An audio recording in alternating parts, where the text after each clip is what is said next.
আসসালামু আলাইকুম। মুন্সি আব্দুর রফের সকল গ্রুপ মেম্বারদের স্বাগতম। আপনাদের এই প্রজেক্টে অবদানের জন্য অনেক অনেক ধন্যবাদ। এখন প্রজেক্টের যে ছোটোখাটো রিভিউ সেটা আমরা দিয়ে দিচ্ছি। ওকে, শুরু হচ্ছে আগের মতনই। পানি বিশুদ্ধ না, সব মিলিয়ে গোবর এটা ভিতরে যাবে, অন করা হবে অ্যাজ ইউজুয়াল। ভিতরে গোবরটা মানে এদিক ওদিক হবে, কাজ হবে।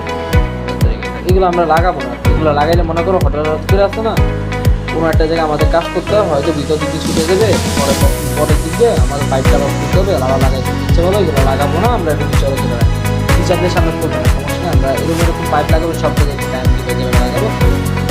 আর এটা ভিতরে থাকবে হলো, এখান থেকে গ্যাসটা এখানে সাপ্লাই হয়েছে, গ্যাসটা এখানে যে সকল ধরনের পৃথকীকরণের মানে গ্যাস পৃথকীকরণের যন্ত্র না, এটা যন্ত্র যেটার ভিতরে বিভিন্ন ক্রিটিক্যাল টেম্পারেচার আর বিভিন্ন চাপের মাধ্যমে আমাদের সবগুলো গ্যাসগুলোকে আলাদা করা হয়। ফার্স্টে আমাদের এখানে নাইট্রোজেন আর মিথেনকে আলাদা করা। নাইট্রোজেনকে এভাবে আলাদা করা অনেক মানে একটু বেশি তাপমাত্রা দিয়ে আলাদা করতে হবে, আর কিছু না। আর এখানে মিথেনকে যদি আলাদা করি, আলাদা করার পর এখান থেকে আমরা মিথেনের সাথে একটু পানি যোগ করব।